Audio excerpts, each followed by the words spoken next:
5 messages. 5 live. We're on. Hey, all right. Hey, why are you not paying attention? Because just barely it's not even 1 o'clock on my phone, but nonetheless, we are here talking about the stuff. The stuff. On how did you get there? You wonder how we got here was because we weren't paying attention to the clock. How did you get there? Our show about thoughts, ideas, opinions, and beliefs, where we are critical of those things and not necessarily the people who hold them. The thoughts, ideas, and opinions that we are sharing are ours. Please do not hold anyone else accountable, liable, or even look at them sideways about the things we are saying. Askance, as one might say. Ooh. Do not look askance at them. Yay, good, well done. Yeah, because it's not them, it's us. It's totally us. Especially today, because we're talking. Oh, we're not talking about it. We're talking about big things. We're generically big things we're talking about. We are going to specifically not talk about not talking about big things. Kind of, yeah. Sort of.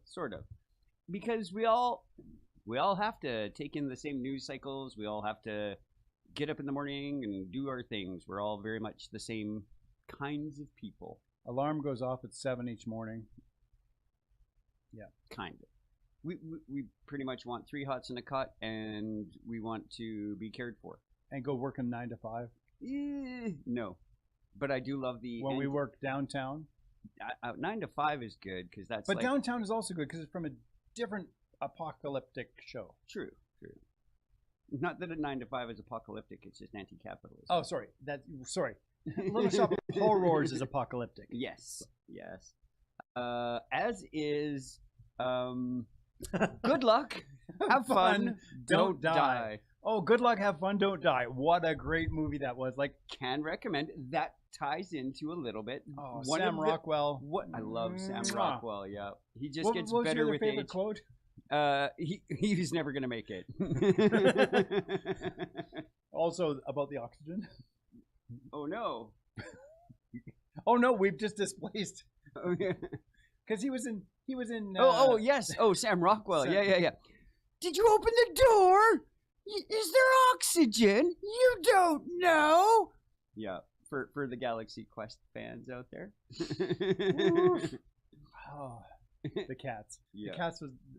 The cat was the best. Yes, the cat of cats, centaur cat thing. Yeah, highly recommend. It's a wonderful social commentary. And if you can see it in an independent theater, so much the better, because it supports independent theaters. Yes, there are a few, but Lethbridge is fortunate to have one, so we went. Yep.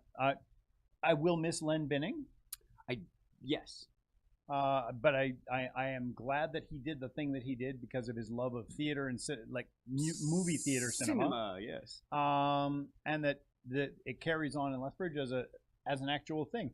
It's great because it also drives down the chain regulates store. the price. Regulates the price on the one remaining chain store. I do miss some of that, but yeah. Whatever, monopoly, blah, capitalism. The Monopoly man doesn't wear a monocle. Yes. Yeah, because some people think that he does. No, Peanut Guy wears a monocle. Peanut Guy wears a monocle. Not all rich people. Not all top hat rich people wear monocles. Somebody said, I forget where I was in this. Somebody said, yeah, there was that one president that was also a peanut farmer. I was like, Jimmy Carter? Yes. He had to sell his peanut farm so he could be president. What? And now they're just they can do whatever they want and make money being president. What? And you couldn't remember the name Jimmy Carter, but you remembered that he had a peanut farm that he couldn't own. Wow. I mean, which detail matters to the story, right? That a president had to dispossess himself of those things, and now that is a way to gain possession. Yeah. But then, yeah. I'm big on that kind of history. So the Romans, I couldn't tell you which emperor when I say the Romans, but right, it's one of those things. Sorry, was that a romance novel or a romance novel? Yes. Yes. So a big thing. Is there something going on in the world today? There are a few big things that go on in the world every day, and we often want to talk about them, but we don't. And that's because not that we're scared of repercussion.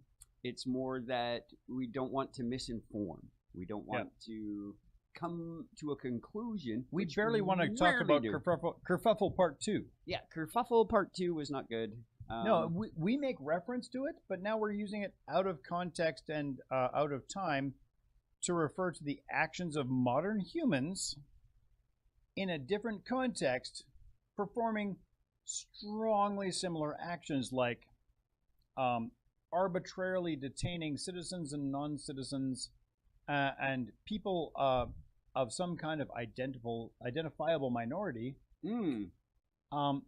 in a manner that is contrary to the general operation of law.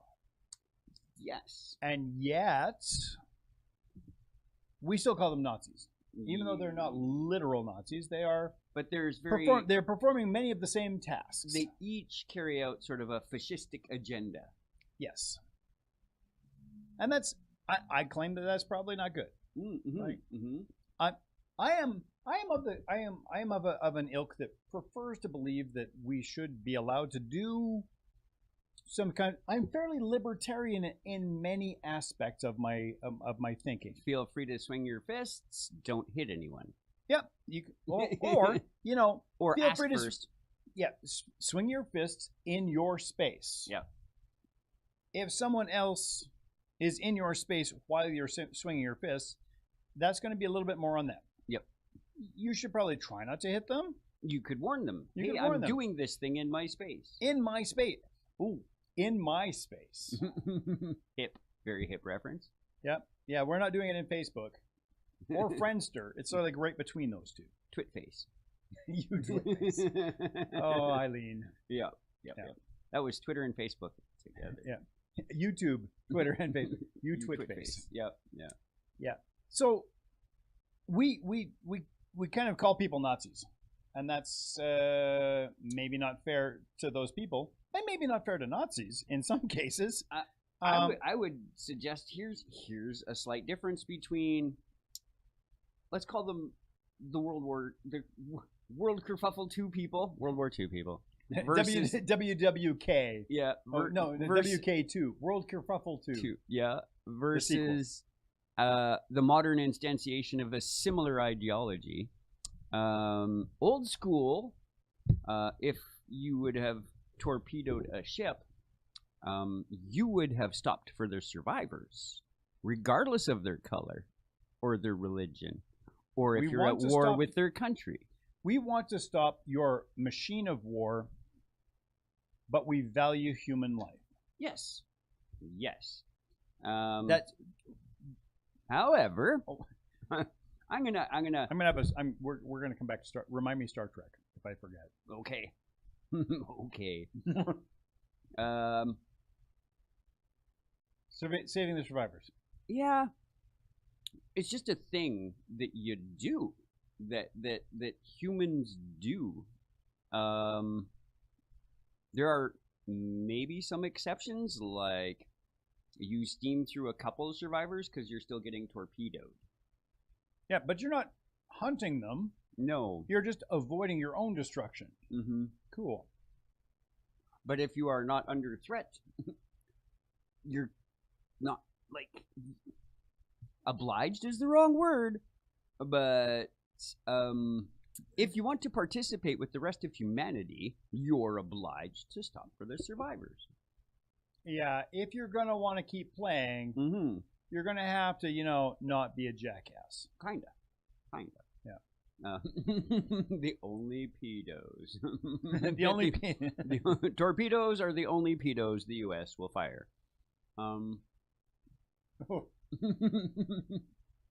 That's why we don't talk about these things, because I have those kinds of opinions. Paging Mr. File, Mr. Peter File, which is much funnier with an English accent. Mm-hmm. Peter File. Yep. You're dating a pedophile. Thank you, the IT crowd. Indeed.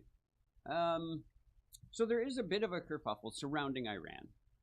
And so far away? Yes. Is there a flock of seagulls there? There is no. Right. I did see that meme with Trump and a flock of seagulls. And I ran. Yeah. I ran so far away.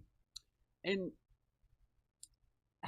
so a thing that catches me right away is most of the media presentation would make you think that it's a bunch of mud huts in Iran, and people just sort of clutter and chaos about this nation of over 100 million people. 1978 Iran looked remarkably like 1978 New York. Yeah. Yes. And Toronto and Vancouver and Tehran and 1980 Lethbridge has more people than Los Angeles. Yeah, 1989 Lethbridge looked like 1979 Tehran. Yeah, like because Lethbridge didn't get the 70s until somewhere in the 80s. That's true. We still don't have the skyscrapers, but wind. Yeah, the pendulum you have to put in the middle of your building. I swear to God, we can build more 3-story buildings.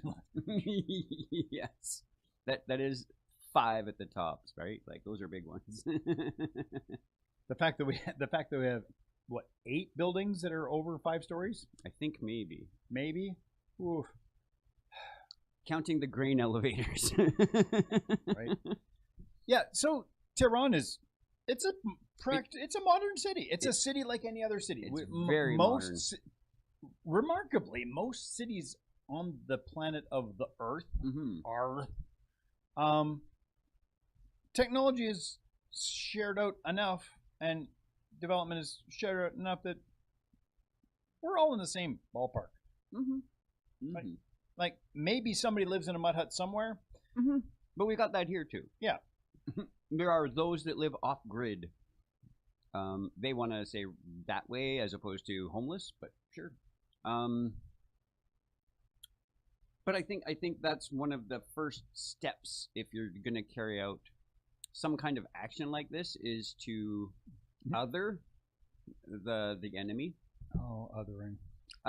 What catches me about this situation was I will just have to quote Marco Rubio. Which time? Carry on. Prior to the initial weekend. Okay. We knew we had to strike Iran because Israel was going to strike Iran, and in retaliation for Israel striking Iran, Iran would attack us. So before that happened, we had to attack them. Right. So, but after being asked the question about that, what did Marco Rubio say? Ooh, we can't talk about that. Sorry. There are some things we should still avoid saying. No, not really. Go for it. Yeah. So this is the follow-up question. Censorship. We there is censorship where somebody says I can't say the thing. But there's also self-censorship where I go, oh, I don't dare say the thing. I would care not to. Yeah. And the motivations behind self-censorship vary. My motivations are I would like to be invited back for dinner. Yeah. Because you don't get to be this size by not eating. I am frequently circumspect with my language. I frequently circumlocute the thing I am attempting to say. I am getting much better at being very pointed in my circumlocution.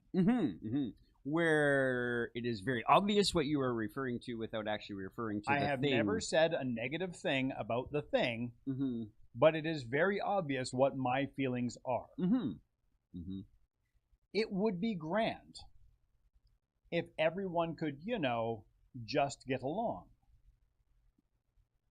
I believe, in general, that preemptive strikes are generally unjustified. Mm-hmm. And I've said this a number of times in a number of forums. I don't think I've ever said it on this program. I don't think so. I'm not a big fan of the preemptive strike. And yet, before someone calls me a hypocrite, not unjustly. Mm. I will stop a small child from attempting to cross a busy road. Right? I could deal with the aftermath of them getting hit by a car, or I could preemptively prevent them from crossing the road. I think small child's a really excellent, useful analogy in this situation.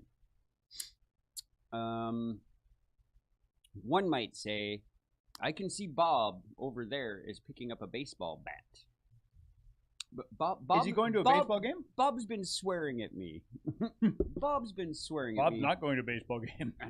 And Bob picked up a baseball bat, and I think but I don't know what he's doing with it. But just in case, what I'm going to do is shoot Bob.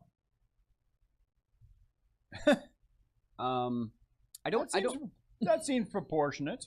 Well, yeah. I mean, because alternatively, you could just say, at some "Hey, point, Bob, what you gonna do Right. with that bat in your hand?" Hey, Bob, where are you going with that bat in your hand? We should write a song like that. There could be one. I'm gonna bash your old lady. Caught her messing around with another man. No, I did not just do. Yes, I did just do that to Jimi Hendrix. Yep, well, but you did. But you weren't the first. No. Nope. Thanks, Weird Al. Gonna go see Weird Al in August. Ooh, exciting for you. That is exciting. In Kelowna. Ooh. With Puddle's Pity Party.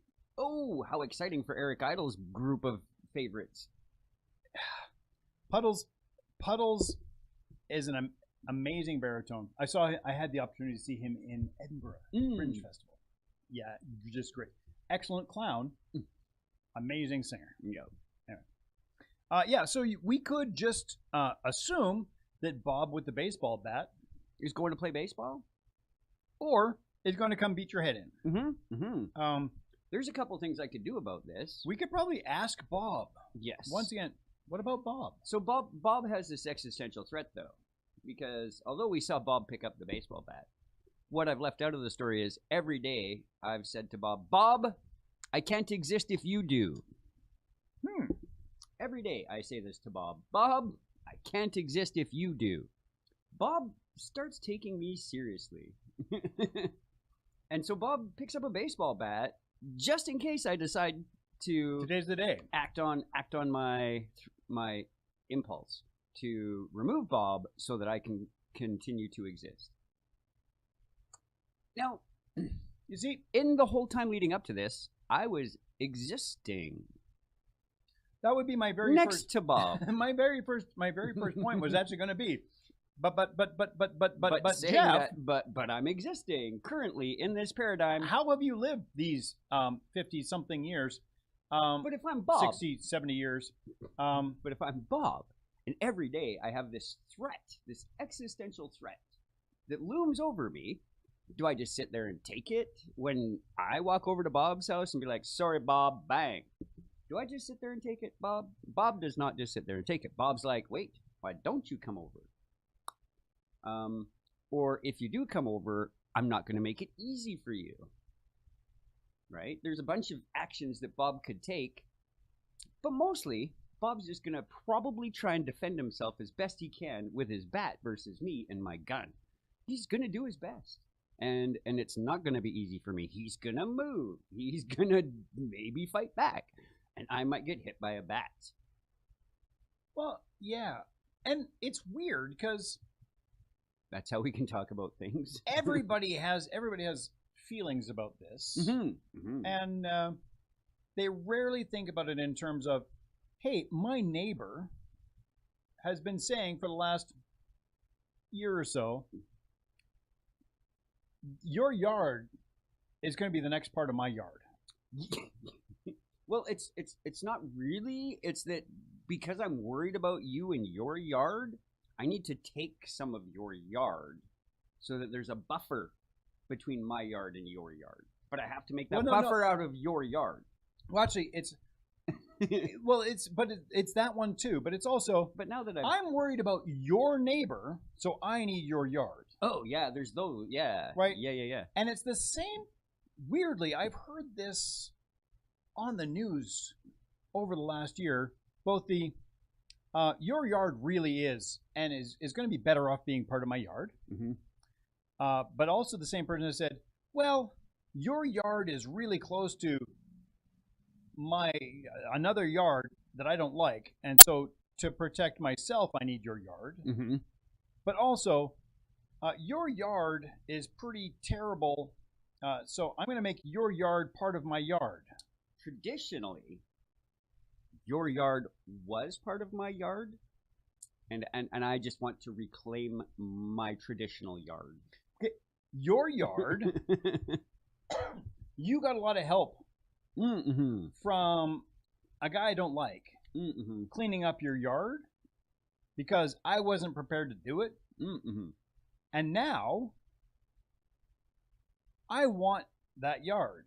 Your Because- landscape job was so good. I want your yard. Besides, it's not really close to his house. Mm. It's much closer to my house. Mm-hmm. So what I'm going to do is I'm going to make it so that Amazon can't bring you groceries and can't bring you clothing and can't bring you fuel. And then eventually you'll go, okay, well, I'm going to cut all ties with the guy that you hate, and I'm going to let you run my yard. Mm-hmm. So we might not have been talking about Canada, Greenland, Cuba, Venezuela, Mexico, Iran, Israel, Lebanon, Syria, the Sudetenland. Oh, the sorry, the Donbass region, Yep. Ukraine. Those it's. I have said this phrase on the show before. Blood and soil. Those are our people on our land. It just actually isn't either of those things right now. But by gosh, historically it was, and so we're gonna make it so again. A pox on nostalgia. Tradition is peer pressure from dead people. Dun, dun, dun, dun, dun, dun, dun, dun. Dead people. Oh, sorry. Tradition. Tradition. But I mean, for real. And it is uncomfortable for me that we have these problems that exist on a national, territorial kind of level that play out and wreak havoc on friendships and my personal level. Like, I have Yeah. I have friends that friends support and Faction acquaintances A that support Faction A, and I think that Faction A is doing a terrible thing.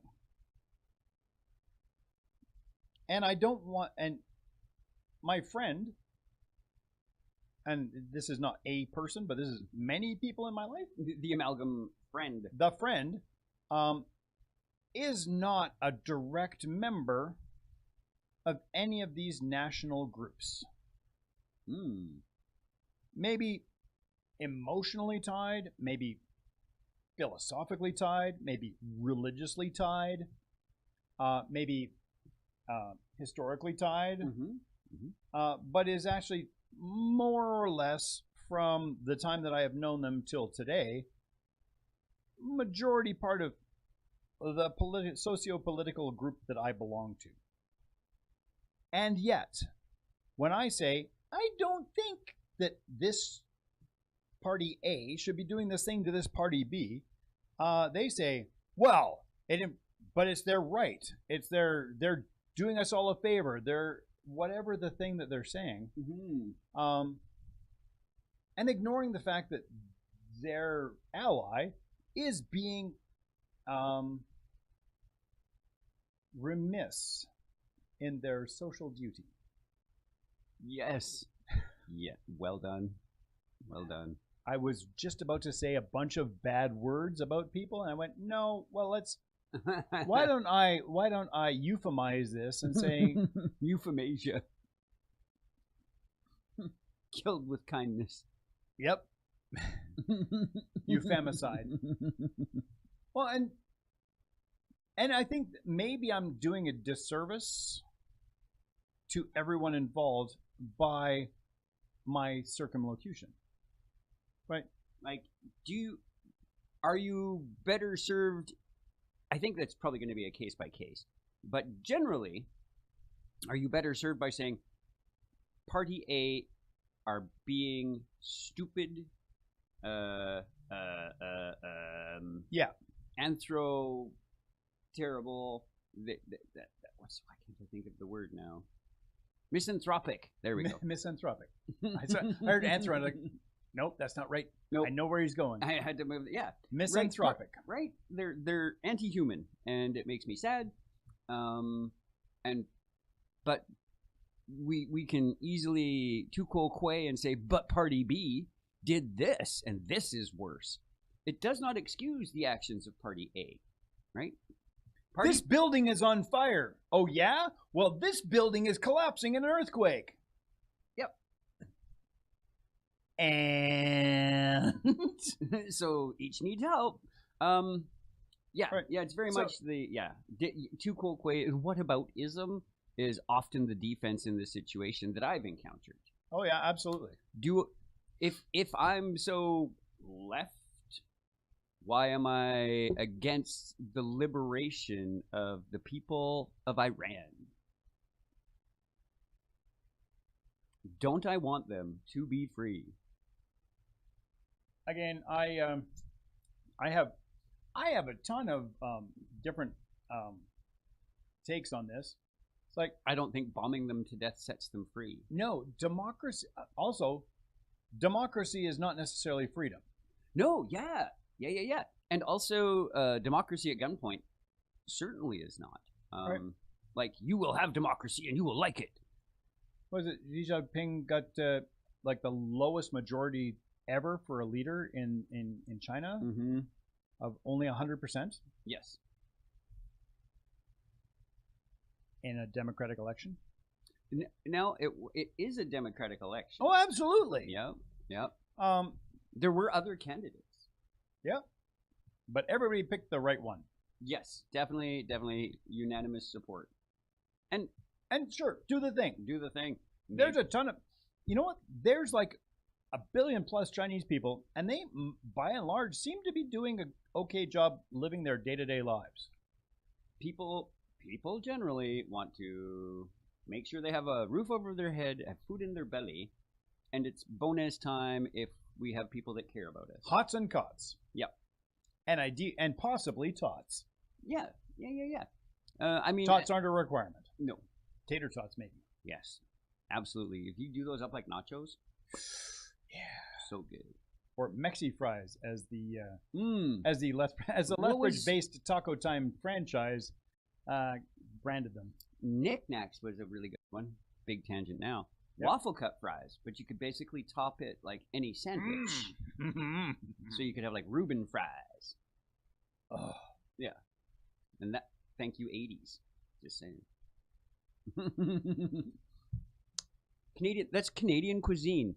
It's a thing you're thinking that sounds delicious, but it still goes in a wrap. Canadian. Tuna salad wrap. Canadian. Oh, donair. Mystery meat on a kebab.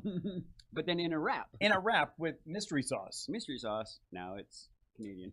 It's Canadian, but it's super popular everywhere else in the world. Everywhere else they call them shawarma? No. Yeah. That's a big plateful. Shawarma wraps, basically. Yeah. But yeah, donair. A Halifax delicacy. Brilliant. Pasta primavera. Anyway. That's from Nova Scotia too. Nice. Yeah. Well, because you got the first greens coming up. Nice. Yeah, we should wage war on them because they've got all the fiddleheads that we want. I care not to grow enough ferns. You know what I mean, fern? Right, but they have the ferns, so we should take their land. Well, we should kill them all. But we should end the East Coasters. Oh, sorry. Well, no, you see, because I'm Scottish by heritage and Nova Scotia. So what we need to do... So if we take on... We need to cut off the leadership of Nova Scotia so they could go back to being Scottish, right? Right. We need to liberate them. Who was the descendant king of Scotland? That's a fun math problem. Gentle readers. This is where I have envy of Vosh and the Vosh pit of followers he has. He'll be like, I'm looking for this thing, and then 8 people will like put it up for him. Because, yeah. Because internet. So it's really good. Sometimes he finds it first, but we don't. Our guy is sick today, so we'll just flounder.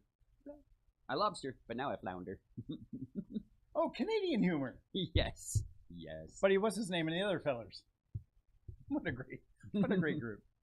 But I mean, those are the kinds of excuses that people make for such actions. Like the just in case this thing that happened might happen, we're gonna make sure it can't happen. Like, do that with the environment. Don't do it with humans. Like, hey, the planet might have a problem with its climate. Maybe, like, military prepared your ass for this. Oh, well, I mean, don't do it the U.S. military style. They aren't prepared for this. No. But in general, you make a plan based on the worst case scenario. And it doesn't have to get to the worst case scenario for you to make a plan.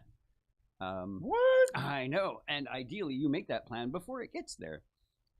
And whether the environment's a huge problem, a small problem, an existential problem, one of the big problems that we may not want to talk about, you could still have a plan to that what's the worst that could happen. Never ask that.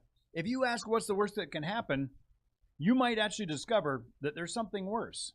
Yes. I mean, that's kind of the goal, is to try and avoid the worst possible outcomes to your negligence or course of action. Whatever you do, don't look up. Yeah. Did you see Don't Look Up? I don't think I did. Ooh. We're halfway through. I can't believe it already. How did you get there? And how did we get here to Don't Look Up? With Leonardo DiCaprio and Jennifer Lawrence? Yeah, no, I have not. I just can't stand Leonardo DiCaprio. You can for this. I don't know. You absolutely can for this. Because he's not Leonardo DiCaprio in this. That's so very hard for me to believe, because he's Leonardo DiCaprio in everything. I challenge you. Challenge if I had my glove with me.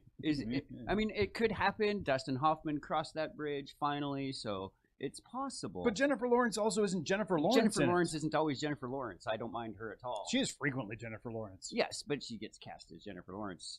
Yeah, but this is not that. No, that's good. That's good. What's her name that played Captain Marvel that like really just acted like a piece of wood in that movie? Actually has actor's reach and can show emotions and stuff, and I'm sad at the director or her for both of those choices. Well, her sister's also an actor, yeah? Yeah, I think so. I can't think. Names gone. So don't look up. Jennifer Lawrence plays a grad student in astronomy and discovers what looks like a comet that's not been discovered.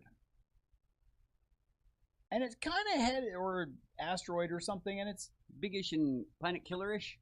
And they start doing the math, and it's a couple of kilometers big. And big. It is 99.8% certain of hitting Earth. Cool. And so they go to the White House and get delayed, and then it gets spun as being, well, it's not 100% certain. So, like, there's a chance we're going to get hit by this. And then it's just like the absolute performatism of politics for making people feel good about what's going on, despite the fact that everybody is going to die. And it's great. It is actually about a different problem, but in less ridiculously in the same vein as Good Luck, Have Fun, Don't Die. Right. So, you know, if you want to see movies about the end of the world, those are a couple. Armageddon is not the one to watch. No, they saved the world in that one. Yeah, improbably the way they do it. But no, if I wanted to save the world, and I could, I would put maybe the United States and Israel and Russia in a timeout. Go to your corner and just think about what you've done, mister. Now, there's a part of me, and it's a pretty good sized part of me, that Like a leg? looks at strategic deployments from a military standpoint, and each military's capacity and capabilities at present. And I saw this interesting spin from the Epoch Times that this kerfuffle in Iran is actually showing China's weakness. Not sure how, and I refuse to pay for such privileges. Tell to me read more. that. But essentially that because in this new Belt and Road type thing that China's been engaged in, supporting foreign markets abroad, they have failed to throw their military support behind their ally Iran. No, right? First and foremost, China. If I'm China, I'm going to be China for a minute or 5 here, where I'm looking at Taiwan, and like really, the only real thing in the back of my mind that's slowing me down is the Americans. Yep. However, most of the American West Coast fleet is deployed in the Caribbean. Most of the American East Coast fleet is deployed in the Mediterranean. It is not easy. Who's near Taiwan? Not so much anymore. There's like a tiny part of the Okinawa-based fleet, which is now without carrier. Okinawa. Right. They're Now showing on Broadway. Okinawa. Okinawa. Never mind. Where The waves are comes sweeping down the plain. The waves are as high as an elephant's eye. Okinawa. That's funny. That's actually very good. So basically, China's just gonna let America dig itself down a little bit, and then just do the thing. They're just gonna do the thing. Well, so I put that in my New Year's predictions. That's happening this year. Honestly, I don't think that the world cares. If China takes Taiwan, right? Because the world has shown we don't care if Russia takes Ukraine. correct. We don't care if United States takes Cuba and Venezuela. We don't care if Israel takes Iran and Lebanon and Lebanon and Syria and Palestine. Right? We, the world, don't care. So just take whatever you want. At some point, it's like I don't care. I can't care anymore. I can't care any. I can't care more. In terms of spooky predictions, what are the 3 global empires in the book 1984? Anyway. Just want to, I mean, yes, we're part of that, but we're not part of the Russian, we're not part of the blue group or the yellow group, we're the part of the red group. And where does those wars take place? In that book. Yeah. When we're double speaking. Yes. Like I do every day. Which we do. Which words like freedom, and patriot, and liberty. Not that there's such a huge difference between liberty and freedom, but those kinds of words that are so poorly defined when get used as political rallying points. They are going to take away your freedom means something to everybody. Don't take my freedom. I value that. Freedom. That's the area in which I am free. Yes. The domain of freedom. Yeah, well, the dom of free. Yes. Right? It's like kingdom. Liberty it's the area that's under the relieved of that has the king. Oppression. Yeah. But liberty is taking. Yes. I would say recovering, but yeah. Yeah. Like Liberate. To lift. To lift. It's the lifting. Yeah. I have lifted the things that have oppressed me. But we can just, right? But if your freedom is at stake, does that mean the exact same thing as when everybody else hears that? I will abandon they are abandoning liberty for freedom. Ooh, they're abandoning that for security. And then they abandon freedom for security. Yeah. But they abandon liberty for freedom. They as us. We're not excusing ourselves from these problems. Yeah, no, I mean they. Just they as like rhetorically. Just like the world doesn't rhetorically care about Taiwan, right? Rhetorically, the people who are running the organizational units, right? Like there are areas where I can do things that I want. That is the limit of my freedom. Mm-hmm, mm-hmm. I can think what I think. I can write what I want to write. It does not guarantee that other people will know what I think or read what I write or hear what I say. But I am free in my area to do these things. That is my freedom. Yeah. The domain of my freeness. If someone prevents me from exercising my freedom, exercising within the freedom, within my freedom, that's better. That's not right, and I would demand liberty. Please give me full access to my freedom. Please lift your oppression that I may continue. That I may resume my resume access to my freedom. Yeah. Right. I think that people living day-to-day lives in Iran have some freedom. I don't know how much because I don't live there. I don't know anybody who lives there. I know people who have met people. From I know there. people who did live there, like prior to 1979. I know some people that lived there prior and have gone back after. Cool. Worked with a guy at Canada Agriculture. Yeah, and it's hell of a fine soccer player, right? And they have everybody somewhere has some freedom. The area in which they can do what they want to do. They may be oppressed when attempting to exercise within their freedom. But it's not everybody's job to be the liberator.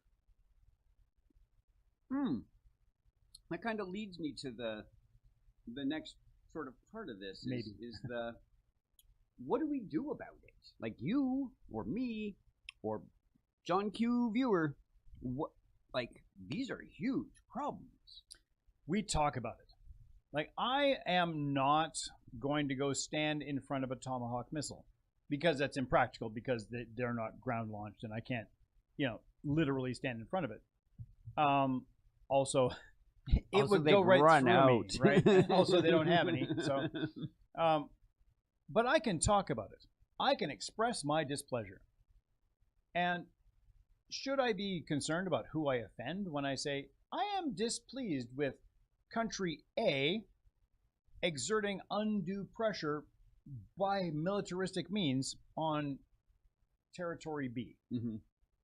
And I believe it's on me to go, I should not care about your feelings in this because you are not being invaded. Like your lack of care for the victim entity is as much care as I have for your feelings about the situation. So when your neighbor comes and says, historically, that half of your backyard was my backyard, so I'm just going to take it. What would you have me do? Would you have me say, oh, poor you, Bob? We've been using Bob. Poor you, Bob. They should stop taking your backyard. Oh, what? They want more of your backyard? Well, that's terrible. They're trying to take your backyard from you by force now? Oh, well, you don't want to fight with them, so you should just agree to let them have the piece of backyard they've already taken, and then we'll just call it fair. That should be fine. That should be fine. And you should, and Bob, you should be okay with that because that is your reaction to Venezuela. That is your reaction to Palestine. That is your reaction to There's some people across Ukraine. The street from Bob that actually saw what's going on with Bob and Bob's backyard. And then some of them were like, hey, you can't do that to Bob, because then you might just do that to my backyard. Right? And then there are other people that are like, Bob is the biggest dick in the neighborhood, and he definitely is a concern for all of the other neighbors. If we could actually take Bob all the way off the street, that would be better. And both of those people, each of those people, live across the street from Bob. Ooh, cool. Yeah. And then we don't have to worry about Bob anymore. But there are people that would be like, you can't do that. Where's Bob going to live? Well, I do love the 15th century idea of banishment. But where to? To where is great, right? We don't have... Whence shall we banish them? Outside of our nation, obviously, because there's only a planet, one, and... Mars. I have this idea for a TV show. And really what it is we get like 100 people on a spaceship, but supplies are really limited. So we have to like really take care. Like we could turn it into like an adventure. We could make this like an actual show of actualness, that this spaceship is going through the universe with its limited number of resources, and the only way to survive is to pool and share. You've got to do this. Oh, wait, you're on that planet. Bah! Yeah, right? Yeah.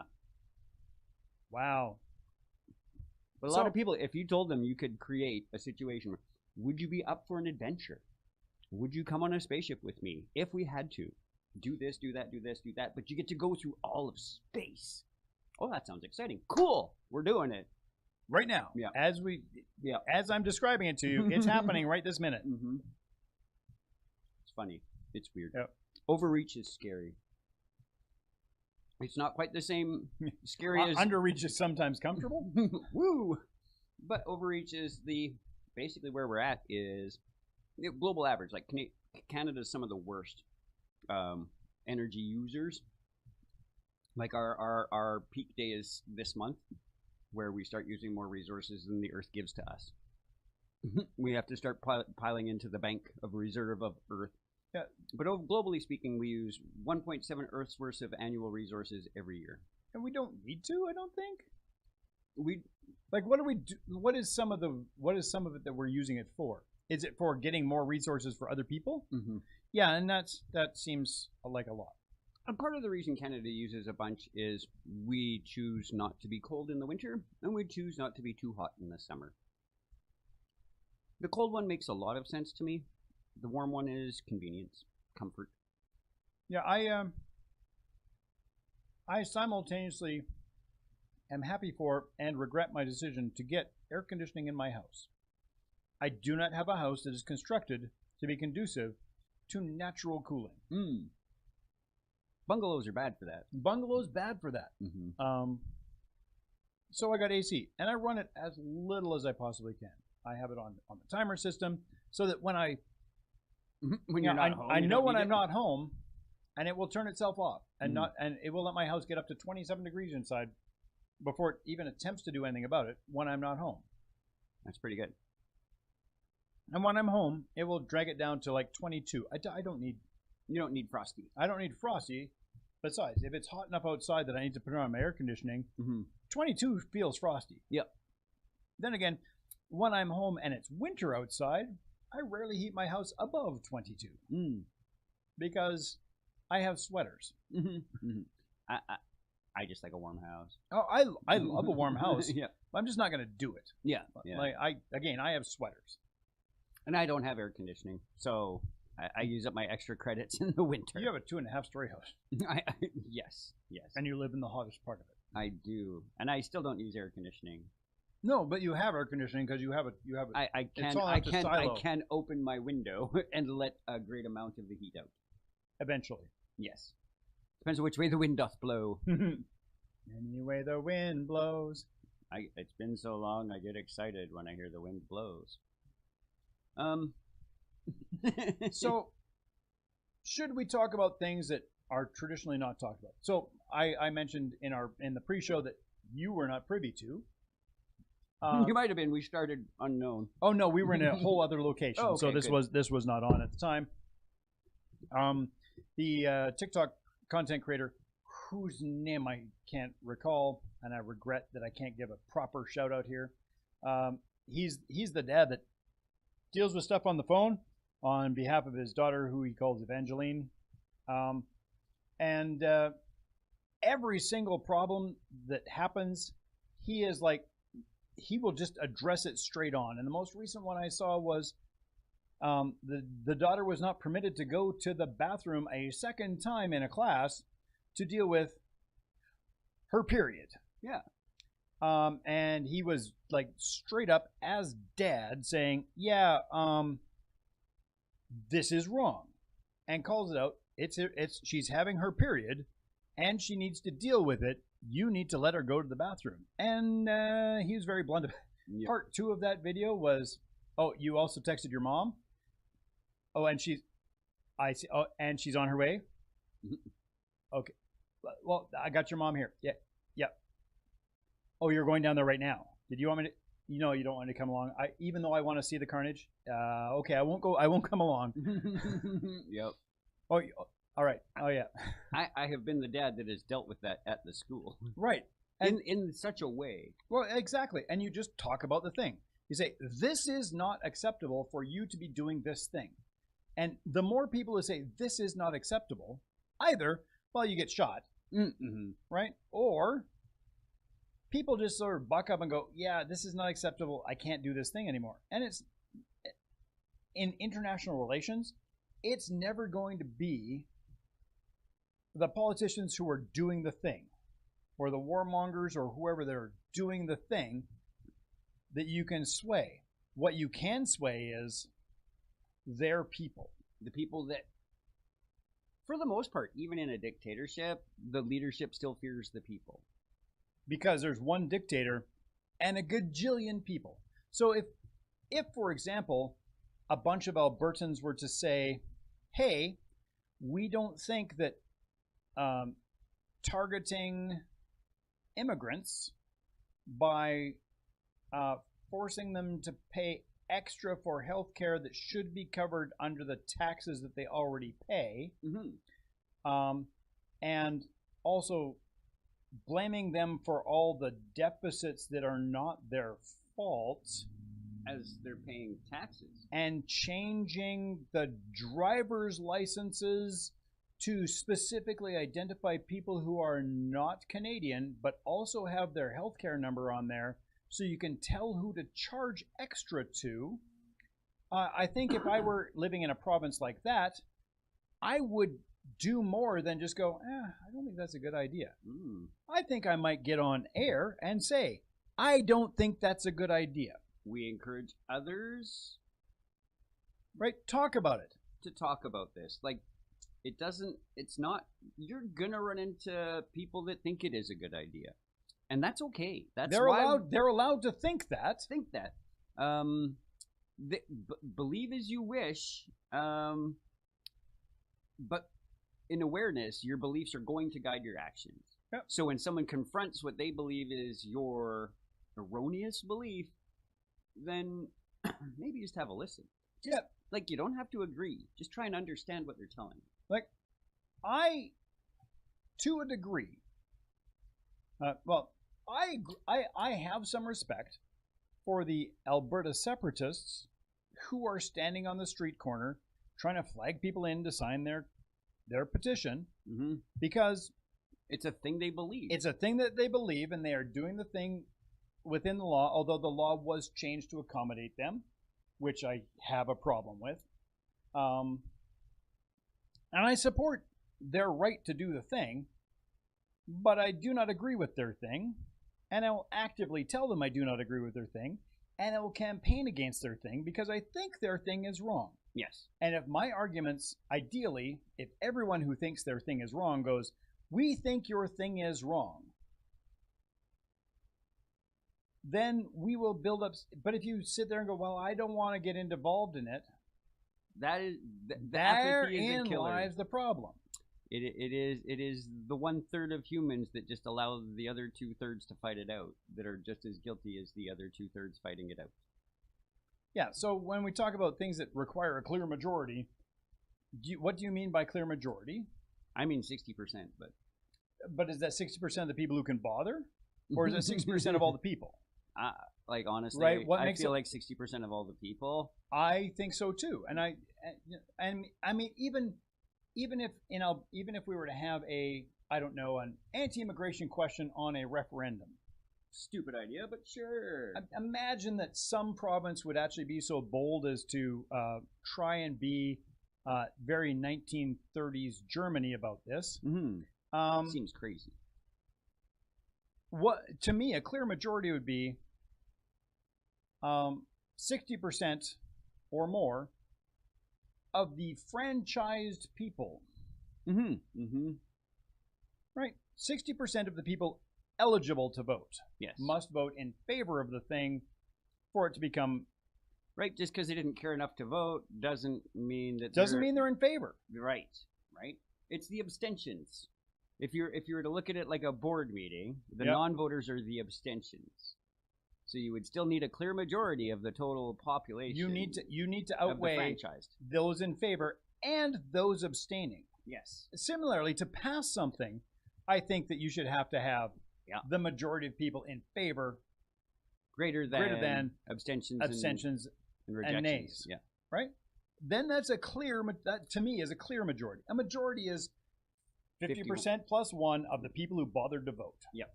A clear majority is I would even take I'd take 50%. 50% plus one of everyone enfranchised. Yeah. And right, so should we be going to war? No. I think no. If we were to put it to a plebiscite, that is to say, ask the plebes, and say we'll only go to war if 50% plus one of the people who should be voting are in favor, then we will consider it. And I would even be shifty enough to make the case that their apathy vote supports my position. Yep. If we use the separatist question, the apathy vote helps the non-separatists. If we use the remain question, then the apathy vote helps the separatists. Exactly. Yep. Right. Bottom line, though, is you need to say something. You need to do something. How do you talk about these things that people don't want to talk about? Well, we can't talk about politics. We can't talk about religion. We can't talk about war. Our lifetime, what are the things you don't say at dinner? What don't you discuss? Politics and religion, period. You don't, right? In my lifetime, that has whooped all the way over. And now, apparently, those are the things that polarize us and must be discussed always and only. Right, and it's the whole Chile problem, right? So the president-elect of Chile, his father was a literal Nazi who left on the rat train. His brothers were part of the Pinochet government that disappeared people, like they were actively involved in the disappearance of people, citizens, thousands of them. And he's a huge Pinochet. Yep. I mean, fascista be fascista. Right? Yeah. And he got elected because in the intervening years, we just didn't talk about it. Because we had to get along with people, we still had to live our daily lives. And because you didn't talk about it, because you didn't deal with it, because you didn't actually address the problem, you get to see it again. Came pretty close in Italy with their current person, too. Right. I think that Germany has done a bang-up job of saying, hey, we're going to talk about these things, but we're going to say that these things are terrible. Yeah. Because those things that they have said are terrible, I think pretty objectively are terrible. They are misanthropic. Misanthropic. Isn't that a beauty pageant that Donald Trump used to own? Yeah. Didn't he own them all? Because you can grab the misanthrope by the parts. Pusillanimousness. Yeah. So I guess my takeaway from this yammer session today about what could we talk about in terms of big stuff. Talk about it all. Please, please, please. Vigorously with anybody who will even stand still long enough to hear you start a sentence. Because it needs to be talked about. We need to fix it. We only have one planet to live on. It's not that boring. It's not. we can be anywhere in half a day. Yeah, Right. yeah. So these people are not that far away. If we used a long time ago, we used to care a lot about anybody who was a half day's travel away. Mm-hmm. Everywhere on the planet, pretty much, given enough resources, is a half day's travel away. We should care about all the people. Yeah. Please do the thing.